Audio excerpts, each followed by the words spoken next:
So what's up, guys? We got Dave here, and I wanted to talk about chain lube real quick,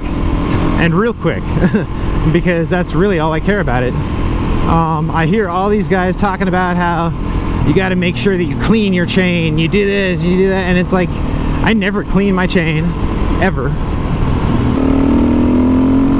Oh, thank you.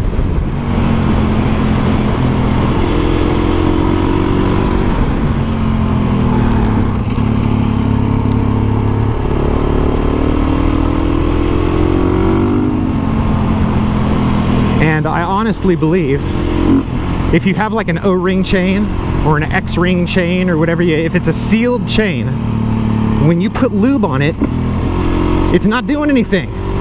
It's like only on the surface.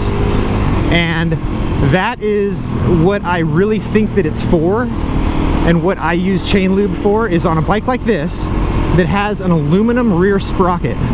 You want to make sure you keep a little bit of lube on that chain, otherwise it'll wear that aluminum sprocket out really fast.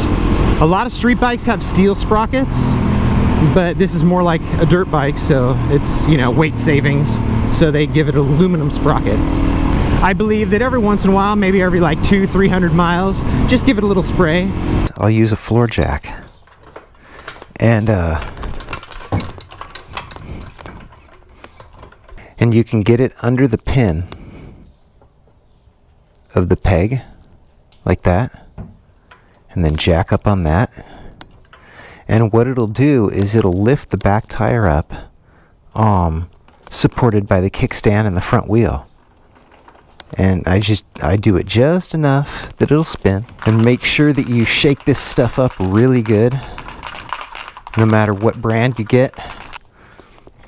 And then I'll get it spinning first.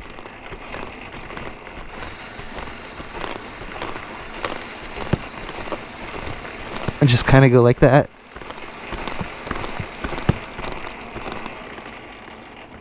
And you could tell it spins a lot faster when I'm done than it did to begin with. And that's all I'm really doing, is just getting the lube on the teeth of this aluminum sprocket. You know, as far as the chain, you know, it's got O-rings in every single pivot. So I really don't think that the oil's getting down inside to actually lube the rollers and the links and stuff like that. I don't think that's happening. So let me know what you think, you know. But as far as I'm concerned, this right here sprocket is the reason why I lube the chain. That's all it's doing, in my opinion. You're just saving you're saving that rear sprocket from getting worn out. You're not actually lubing the chain. You know, you're more lubing like the teeth of the rear sprocket, where they get touched by those rollers of the chain, so that it doesn't wear those teeth out.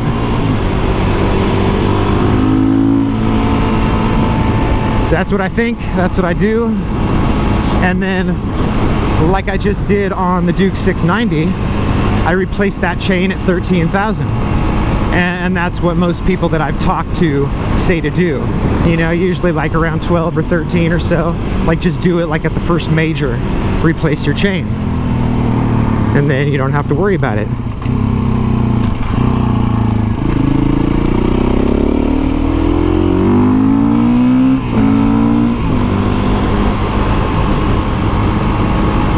So that's what I got to say about that. That's my suggestion when it comes to chain maintenance or whatever. You know, I mean, definitely don't let it get all loose and slopping around. You know, make sure that you keep it tensioned properly, because that makes a big difference when you go from like accelerating to decelerating, or especially like decelerating to getting back on it again. If your chain is loose, when you get back on it, you'll feel it go, ugh. You'll feel it like hit and like take the slack out of the chain. And so if you start feeling that hit every time you roll back into the gas coming out of turn, then you need to adjust the chain, or more than likely you might need to. You know, you at least need to check it from time to time, make sure it's not getting loose. But anyhow, that's it for chain lube. That's what I do. Talk to you guys later. Peace out.